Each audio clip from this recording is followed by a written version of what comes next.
What I've been working on and thinking about and spending almost 14, 15 hours a day on thinking and writing is a whole concept of a new kind of approach to psychology, to mental health, to being creatively alive, being happy and healthy. There are different kinds of people in the world. Some of them seem to go through their life in what I call being neurotic or self defeating and in pain and hurt and full of stress and tension. They have problems, just like all of us have problems. Then there are others who we think of as normal, who make it through their days and kind of cope and handle their life on a regular basis. They're not full of stress and tension, and they're really not operating at the very highest levels they could. And then there's another kind of person, of which there are just not enough in the world, and the kind of people that we need more of, I think, when we begin to think about some of the massive problems that confront humanity. And that is what I am calling a no limit person, a person who has no limits on his or her own capacities for living, for contributing, and making their life fully functioning as they possibly can. What I'd like to do tonight, a little bit later on, is share the difference between these three kinds of people and have you look yourself at the kinds of attitudes, behaviors, beliefs, morals, whatever it may be, and where you fit in on this continuum. I really believe where I separate myself from most of the people in the field of psychology is that I have a strong inner belief that anyone can reach the highest levels of their humanity if they make the kinds of choices that they all have the capacity for making. All of us can operate at these high, creative, no limit levels.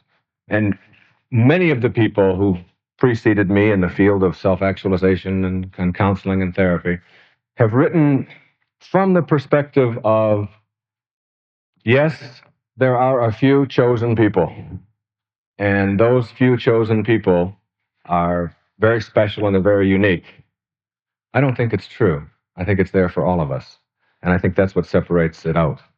See, I think that as I was practicing as a counselor and therapist back in New York after leaving here in 1971, and having people come into my office looking for answers to the problems of their life, it always seemed to me as I sat there talking to them, whoever they were, whether they were attorneys, whether they were housewives, whether they were accountants, it didn't make any difference, or cab drivers, that the answers are just so basically simple. And I always am confused at why people want to make being healthy and happy and together and alive something that's complicated and difficult. The question that I think I'm asked over and over again, more often than anything else, is come on, you make it sound so easy. Why do you make it sound so easy? It's not easy. A woman came up to me one time after I was talking and she said, all right, I've heard you now talk for an hour and a half and you're uplifted and all of this kind of thing. She said, tell the truth. Don't you ever get depressed? I said, no, of course not. She said, oh, that's depressing. Oh, I was just hoping you'd say you did get depressed. Now, what she didn't understand, and what so many people, when you see the popular psychologists talking on television, on the talk shows, and on the radio and so on, you'll hear them say things like, it's only natural to be depressed. It's only normal to be nervous. It's only human to be unhappy in your life. I don't think so. Honestly, I don't. I think it's only neurotic to be those things. And it's only because we've been taught to make certain kinds of choices that we really don't have to make. We've been taught to believe that we're supposed to be down, immobilized, depressed, given certain conditions of their life. On a television show this afternoon that I was taping for airing sometime in April, the host said, I know you're very positive and you're very up and so on, but everybody doesn't have what you have. Everybody doesn't have the breaks that you've had, doesn't have the intelligence that you have, doesn't have this and that.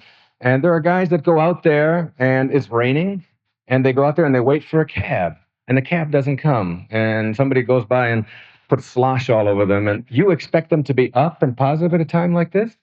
I said, well, I think the difference between being neurotic or unhappy and being a no limit person is not so much in terms of whether you have problems. Every human being on this planet has problems that they have to face every day of their life. We all have to wait for cabs when it's raining and we don't, and because everybody's looking for a cab at that time. We all have to deal with inflation. We all have to deal with getting older, with sicknesses, with diseases, with our children disappointing us, with our parents disappointing. We all have problems. But the fully functioning person is someone who has a different attitude toward their problems. But the no limit person recognizes the potential for growth in every situation and doesn't approach the problem as if it should be something different. In other words, he doesn't go out into the rain and say, it shouldn't be raining. How come it's raining? It's not supposed to be raining. It's March. They promised me that it wouldn't rain in March. It's not fair. It didn't rain last March. And see, that's how neurotics talk all the time. I think the best definition was given by a man who said that if you go up to a neurotic and ask them, how much is 2 times 2? Okay? First, if you ask a fully functioning person, how much is 2 times 2? They'll say 4. But if you ask a neurotic, how much is 2 times 2? They're in touch. They understand it. They'll say 2 times 2 is 4, but I can't stand it. Why does it always have to be 4? So boring. God, it's 4 all the time. I get so tired of it being 4. Why can't it be 5 once in a while? What? See the difference? I mean, it isn't that people are out of touch so much. If you ask a psychotic how much is 2 times 2, they're liable to say 37, 19, whatever thought pops into their head. Those people have to be protected, okay?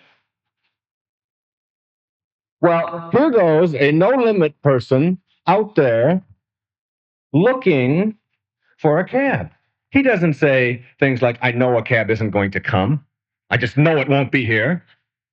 And get himself all worked up and upset about that. Instead, he or she has a different attitude about it. They say, well, if I've got to wait an hour, I can do something with that hour. Out at the airport, you say, hour delay. Plane's going to be an hour delayed. All in a row. Oh, God, this airline, how happened? This is the 4th time that's happened this month. They keep track of these things, so they know how upset to be.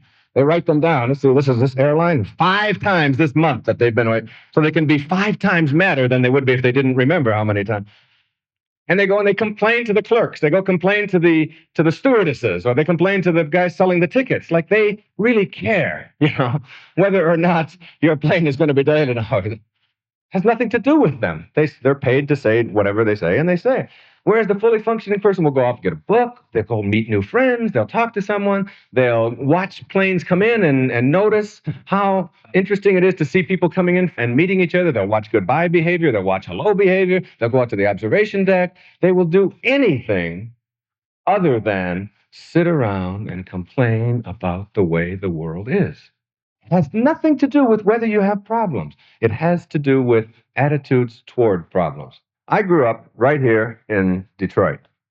I drove from the east side of Detroit to Wayne State University every day for 7 or 8 years, sometimes 2 and 3 times a day. Now, at one time, I was a lunatic when it came to traffic jams and how I handled myself in traffic.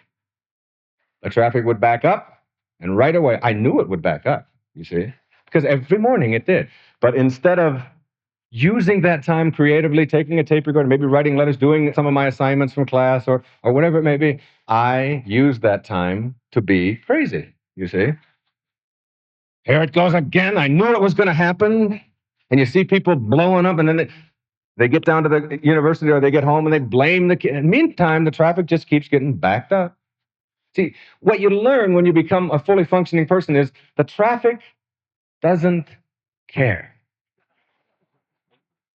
You have to really get that into your traffic doesn't care. Whether you're upset or not, it will be backed up until it no longer is. And that's it. That's all you can say about traffic. Now, if I get into a traffic jam, I've got so many alternatives other than to going crazy. Often I'll just get out my car and start introducing myself to the people on the freeway. It's a lot better than sitting there going crazy.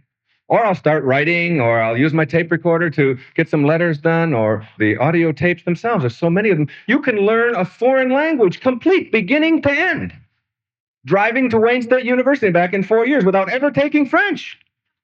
You can know all French or Spanish, whatever, by just getting a cassette program from beginning to end. You can do that if you want to. Or you can take the attitude that this shouldn't be happening. Then you go home and you yell at your kids and say, what the hell's wrong with Daddy today? Traffic got him. Then you can go home and have 3 martinis. Why is he drinking so much? That's the traffic. And why is Mommy and Daddy getting divorced? The traffic. It was the traffic that did it. How come Daddy's got an ulcer? The traffic did that to Daddy, Off to the funeral home. How come Daddy's in there already? He's only 43. The traffic killed your father, It's entirely up to you. And it is that way for virtually every single thing in your life. If there's one thing to get for yourself tonight, it is that you are the sum total of the choices that you make in your life. You cannot control always what goes on outside of you. Not always. Most of the time you can, but not always. But you can always control what goes on in here. Throughout history, as far back as I can look through history books, there have been catastrophic events. There have been terrible things that we've had to deal with. The Athenians had to deal with the Spartans, okay? The Neanderthals had to deal with the Australopithecines, all right? There were buffalo shortages when the American Indians were here. There have always been snowstorms. There have always been droughts. There have always been floods and things like this. We are not in any particularly unique time right now. The difficulties that we face, for example, something like AIDS, which you hear an awful lot about. I mean, think to the 14th century in Europe, when half of the world was wiped out by the plague. Are we really any different than that? And is our being upset about it and depressed about it and going around worrying about being paranoid about something going to do anything to make the problem better? No. So that how we react to things in our life is much more important than what the events are. And I'll give you a good example of this. Not too long ago, there was an explosion in Florida. The NASA space program, the shuttle, blew up. And it was an event of enormous proportions around the world. 7 astronauts were killed. The day that happened, I was in Seattle, Washington. One of the things I have programmed myself to do when I speak to an audience, I was speaking at 8 o'clock that night, is to not listen to the news or not to turn on the radio or read a newspaper on the day that I speak, because I am about being up and being positive and making your life work at a whole new level. And that level is based upon how you think.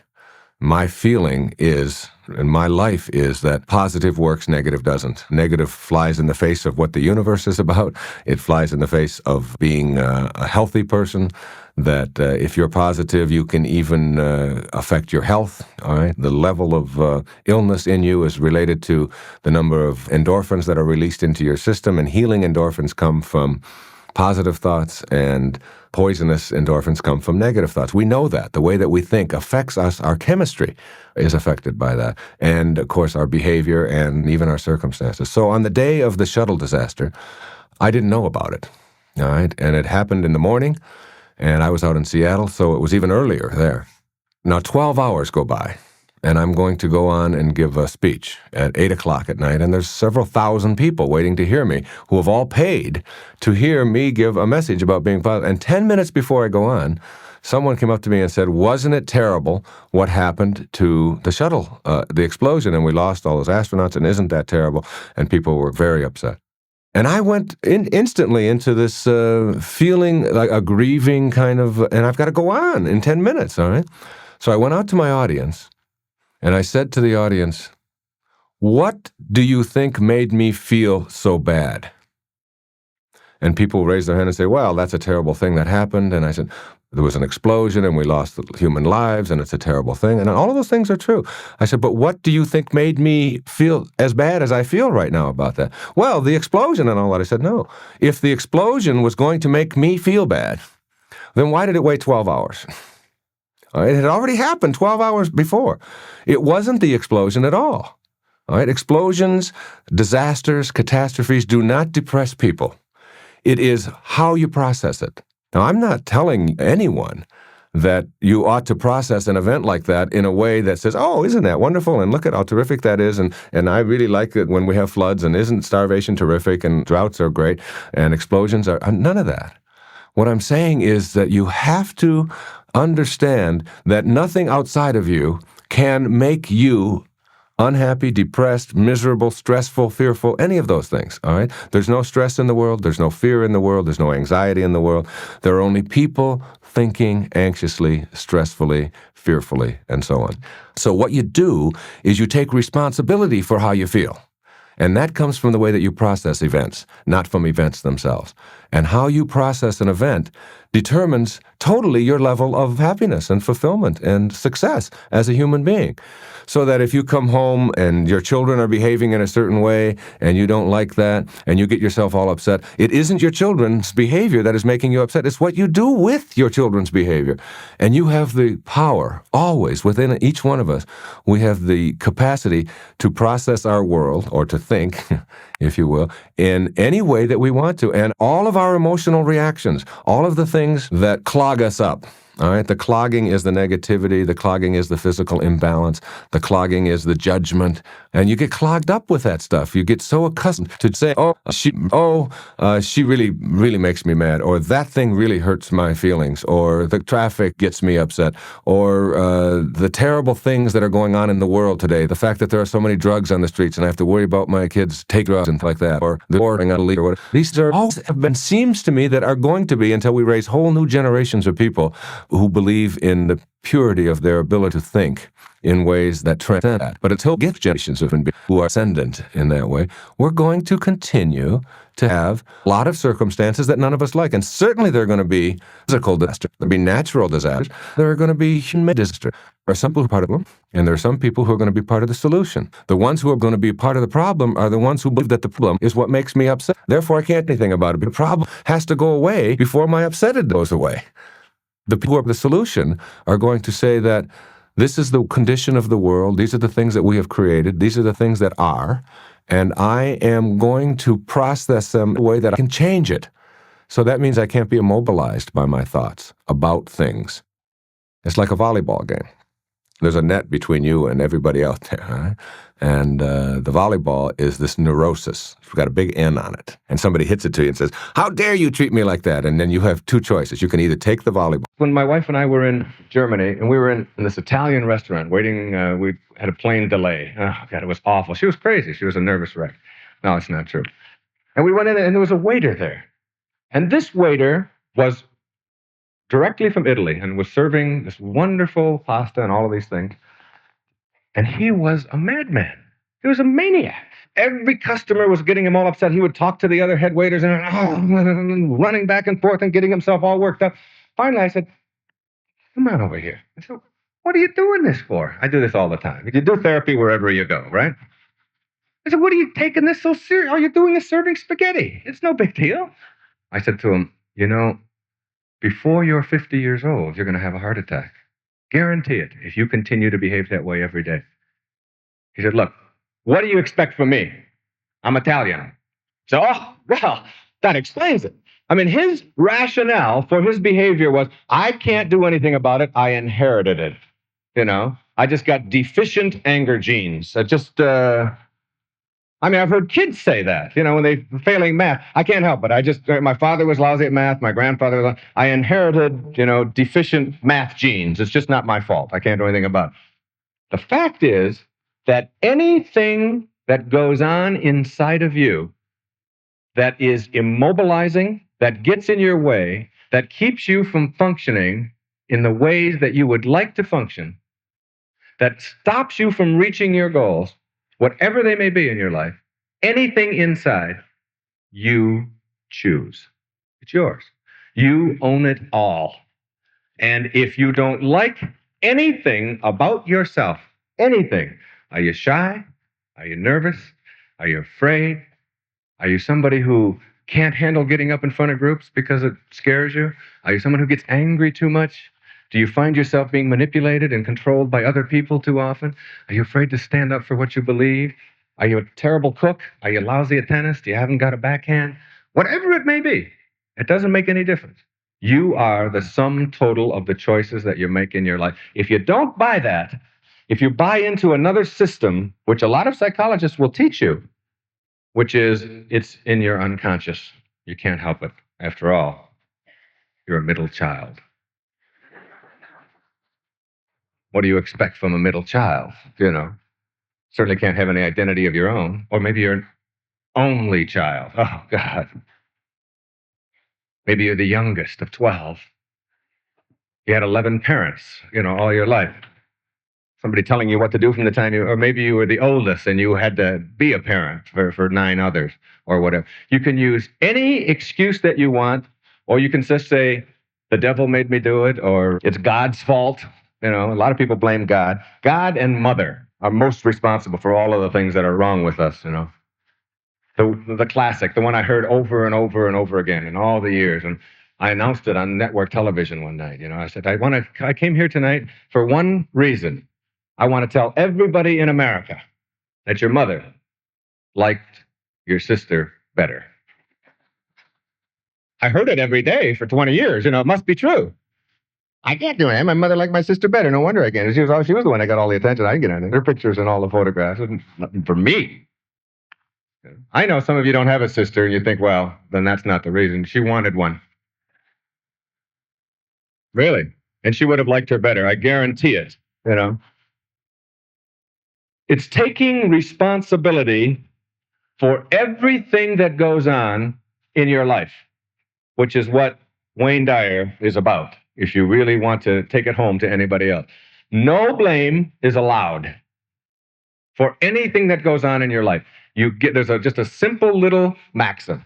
You get treated in life the way you teach people to treat you. If you get pushed around, if you feel victimized, if you don't know how to handle clerks, if you don't know how to deal with certain situations, if you find yourself being beaten down, if you find your children are disrespectful toward you, if you find your parents are disrespectful toward you, if you can't do well in a particular class, if you think that your teachers are on your case, whatever it may be, you are teaching those people how to treat you. And once you put responsibility for how you are treated and what you get on yourself, you see, you can go into virtually any situation and you'll watch some people always seem to come out smelling like a rose. And everybody says, oh, so lucky. Guy is just so lucky. Boy, she just got there at the nick of time. It's virtually almost always an attitude. It's an expectation that goes on inside of the person who is operating at high, fully functioning levels. It's an expectation that things are going to go well for me. Virtually everything in your life boils down to what kinds of attitudes, what kinds of beliefs do you have about any given situation? Somebody goes into something that may be very traumatic for them. Maybe having their very first child, which is new, a little scary, heard a lot of stories. And the person who goes in and believes that this is going to be painful, because those are called labor, what? Pains. And it's going to be awful, and it's going to hurt, and it's going to be terrible. And you go in with that kind of an attitude, and sure enough, you come in and say, oh, God, that was awful. It's the worst thing. Whereas other people go in, and they don't even use the word pain. They use labor signals, that this is a signal for me to use my body in a certain way. And they're so busy and active and participating in this wonderful role and ritual of delivering a child that they don't have time to think pain. I know it's easy for a man to stand up here, and I've told that in front of women, before, and had them say, look, you tell me all you want, but when you swallow a watermelon, then you come back and tell me that, that it doesn't hurt or whatever. But it's really true. It's like virtually everything.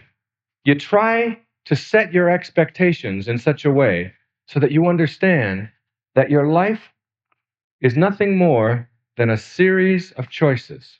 How many times I talk to young people in schools, who tell me that they don't like their science teacher.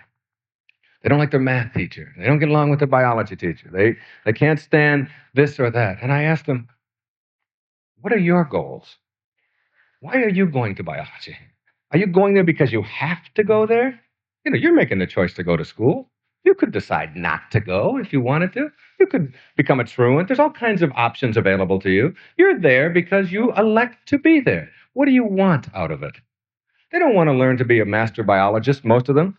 Most of them want to get through biology so they don't have to repeat it again and not have a bad time. And maybe as a third or fourth rate thing, maybe learn some biology too, just on the side. And I said, and here you've got this teacher that you're encountering every day. You think the teacher's goal is to make your life as miserable. They get up in the morning and they say, let's see what I can do for Michael today. I got him yesterday. I can make his life really miserable today. And the teacher wins every single time. Your goal is to get through biology without having to repeat it, and you're sitting in here talking about how terrible it is. Why not make different choices for yourself that will allow you the option of having a wonderful time in biology every day and getting through it and making real sure that you don't have to do it again?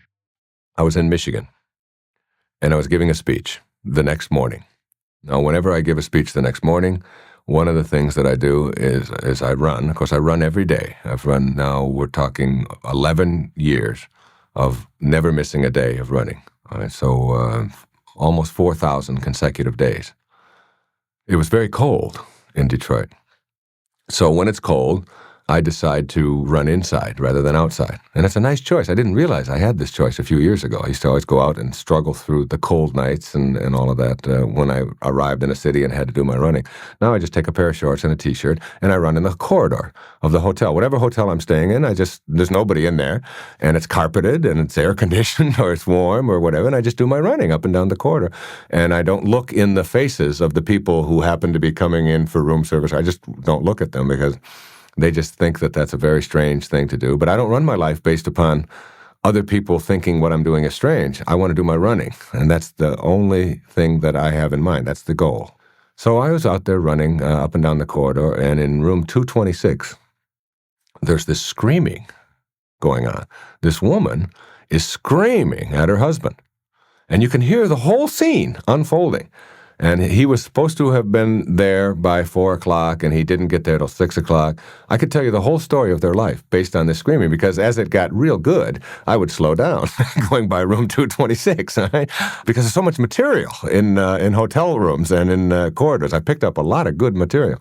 And she was upset, and she was screaming, and I had my watch on, and I was timing myself, and 8 minutes would go by. And she was still talking to him about how he had ruined her day and how she had to watch his kids. He had 2 kids that she had to watch, and they were married, but these were children from another marriage. I got all of this going up and down the hallway. And so 10 minutes would go by, 15 minutes would go by. I'm running out there for an hour and a half. Right? I'm preparing myself for a talk the next morning. And I'm getting all the material that I need. And 15 minutes go by, and she's still on it. All right, and then 15 minutes later, she's still talking about the very same thing, how upset she was, and how dare you, and you ruined my day, and there's not much to do in a motel, and you have the gall. You don't even give me the consideration that you would give a babysitter. You didn't even announce to me that you were going to, you just assumed that here I am, and I'm going to take care of your children, and you are out partying, and you're having a good day. And this is exactly the way she would do. And this went on, and this went on. 45 minutes later, she's still doing it. And by that time, it was clear to me why he didn't come home, okay? I mean, who would want to come home to somebody who is going to just, and for 45 minutes, say the same thing? I wasn't into who was right or who was wrong. I thought about how there was a time in my life when I could have done the very same thing and probably did do the very same thing. I would get very angry at somebody in my family if they did something that I thought victimized me in a certain way. And now, at this age, at this date, this person that is talking right now, I couldn't be in that situation. There's no possibility for me to be in that situation. I couldn't allow somebody else's behavior, no matter how close they were in my life, to send me into this kind of a tantrum, this kind of anger, this kind of rage, this kind of indecency in terms of how you're treating someone that you really love who has just made a mistake or whatever it may be. I couldn't do that.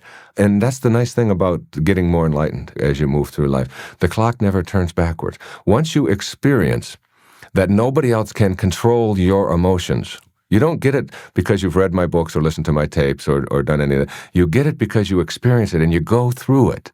Then you get to the point where it's impossible for you to go backwards. The clock can't move back. And when somebody else started talking to me, if my wife talked to me in the way that that man was being talked to, I would have so many available options to make sure that I wasn't treated that way, including leaving, or certainly not letting someone just stand there and berate me. But I wouldn't even be in a relationship at this point with someone who would conduct themselves that way. And I also wouldn't be inconsiderate enough to not call. But whatever it is, I couldn't go to the place any longer where somebody else's behavior could have that kind of control over me. I would just simply see it as, this is where they are, this is what they've got to work on. I wouldn't say that to them because then they would say, oh yeah, just give me some of your fancy psychologist stuff. I would just simply let that go. Well, that's how I lost my hair. Okay, I let that stuff just go over my head. It just goes whoosh, whoosh, and enough times it goes over the top of your head, and that's how I feel that I lost it, because I let it all just go right over my head. I don't own it any longer. And the beautiful thing about it is, the way not to own it is simply don't think the way that you used to think. Don't process it the way you used to process it. Don't blame somebody else for your upset. I would have told that lady, if she were a client of mine, you taught him how you want to be treated. You see, you get treated in your life the way you teach people to treat you. You taught him over a long period of time that you are someone who is willing to permit that kind of behavior and that kind of conduct. So instead of being upset with him, look at yourself and say, what is it about me that I have allowed this person to treat me in this way? What do I have to change so that I don't feel so abused and victimized, rather than blaming the victimizers and the people who act that way? And when you teach somebody over a lifetime what you're willing to put up with, then they will go as far as they can with that kind of negative conduct towards you. So you take the responsibility for how you get treated in your life. Throughout life, you have to do that. You have to do it in everything. I have found that the ways to deal with people who are rude on the telephone is to let them know that I am not a person who is going to tolerate that kind of conduct. I have found that when somebody at a ticket counter or a bank teller or whatever reacts to me in a certain way, first thing I do is I say to myself, this is their behavior. They own this. All right? I try to remind myself of that instantaneously. This is their behavior. And I try to react with some kind of kindness. If that doesn't work, I immediately go to someone else or to a superior or whatever, or I leave that situation. I will not stand there and be physically or mentally or intellectually or spiritually abused by anyone, ever.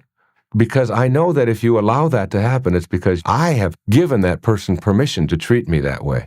And it's amazing. Most of the time, kindness and love really works to get other people to understand that they can't treat you that way. But if it doesn't, then you have to go to plan B, and you have to go to plan C, and to plan D. And it all comes from this internal belief in who you are as a human being. You see, if you think you're so valuable that you should never be abused, right? Because you would never abuse something that was really valuable. Supposing you had a beautiful vase that was worth $50,000, right? You would never abuse that. You wouldn't play catch with it. You wouldn't throw it on the floor. You would probably put it into some kind of safekeeping place and where it couldn't be damaged and so on. You wouldn't abuse something that you thought was very valuable, right?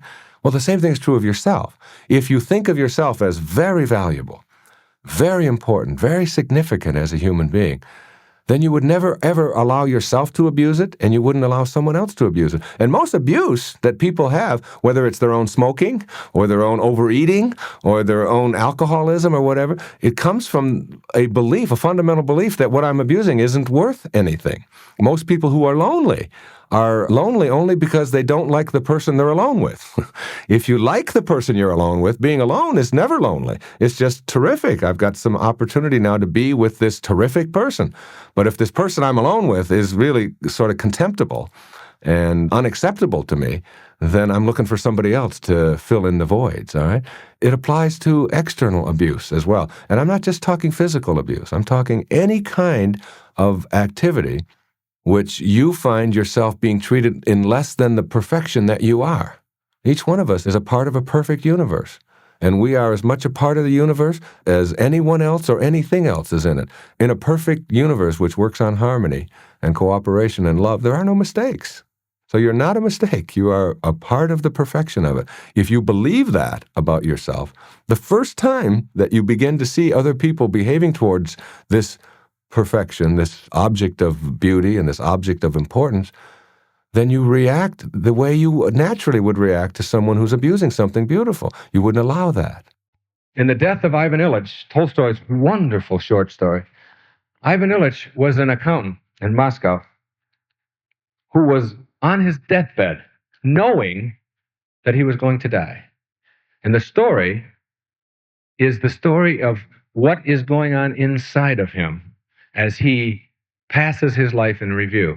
And the sentence that hit me like a thunderbolt as I read that was, what if my whole life has been wrong?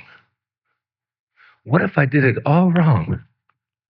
I mean, what if all of the order and all of the things and all of the rules and all of the right things that Ivan did, because he was very organized and thorough about his life, what if all of those things turn out not to be the right thing? And Tolstoy is saying, even when you've only got a few hours left, you can still change that and appreciate what you have right here and right now. And that's the whole message of that.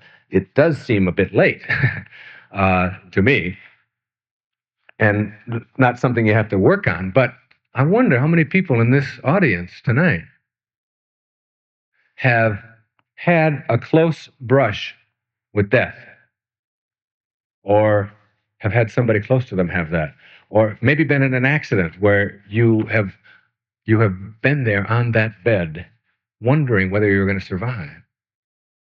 And most people who have that kind of an experience in their lives at one time or another almost always say, it taught me the most valuable lesson of my life. That is, that I've got to take each day that I live and make it complete, whole, filling, creative, exciting for me. The problem is that it shouldn't have to take a brush with death to do something so natural, so simple, so basic. And that is to live your life the way you want to, on your terms, without having to answer to anyone else. Well, the whole idea of that circle and trying to get out of that circle and get between point B and C means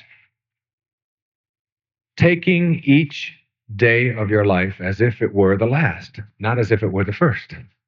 See, a lot of people say, you hear the slogan on the bumper stickers, this is the first day of the rest of your life. I like the idea of thinking, this is the last day of my life. And I am going to live it as if I didn't have any more. Because the truth is that you don't. You don't know. The past is over for all of us. The future is promised to none of us. All we get is this one. It's all we get. And each one of us knows someone close to us, our own age, who was wiped out in a silly accident, who was dropped dead of a heart attack, who, whatever it may be. And everyone here, if you don't know this, you haven't really been alive, that you're going to have to face a last day. We all do. Death is as important a part of life as living it. And understanding that and leading your life on those terms can be the most freeing, exhilarating, exciting thing that you can have. And what I would like to see my profession do more of, and that is help people to go between being normal and looking at your potential for happiness, fulfillment in yourself. You see this, some of you do, this piece of silver tape here. And this analogy is very important to me. And we're to just say to yourself, okay, this is your birth. And this line represents all of your life. the whole of it. Okay? And this is death over here, right here. Now, I call that, in my writing, your life mile, because I don't have a better term for it. Just your life mile. All right? Now, in that life mile, for some of you, it's going to be short. For others of you, it'll be 100 years or more. For some, it'll be 30. For some, it'll be 70, whatever. No one knows that. Although I guarantee you it'll be a lot longer if you think healthier and adopt some of the things I'm talking about tonight. But in the vast majority of your life, the big hunk, there are a set of rules and guidelines and things that you have to master and memorize and get a hold of that will work for you. I call that big chunk the vast majority of your life until you get right to here, right here, right there. There's 1 inch in this space. 5,279 feet, 11 inches of your life up to here, and here, what I think of as the critical inch, because it symbolizes such a tiny proportion of your life. The big chunk of your life, the rules are like this. Most of you have already memorized them, mastered them, and lived them. They are: do what you're supposed to do, obey the rules, listen to other people, go to school, get good grades, pass your courses, don't give your teachers a hard time, get into college if you can. If you can't, go out and get yourself a job, go out and get yourself some training, make money, bring home a paycheck, get married, raise a family, have children, do the things that you're supposed to do, please other people as much as you possibly can, pay your bills on time, stay out of trouble, don't go to jail, dress nice, go to parties, have a few drinks, do all of the things that will make your life work. I am not putting any of that down. It works. We have the greatest society in the world. I am not here to put it down. I love it. I love being a part of it. I appreciate my freedom. But over here, in the critical inch, let's call that your sense of purpose, your sense of mission as a human being in your life.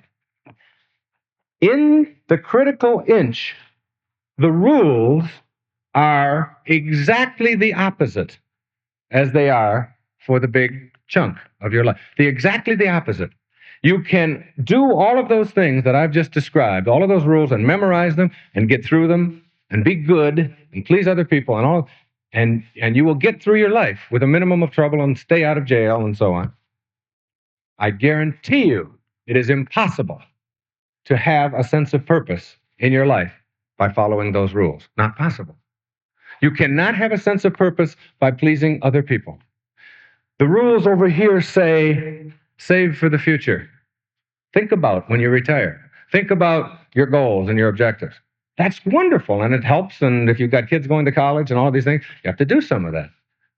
But it won't give you a sense of purpose, a sense of meaning, a sense of mission in your life. A sense of mission comes from learning the exact opposite rules that work over here.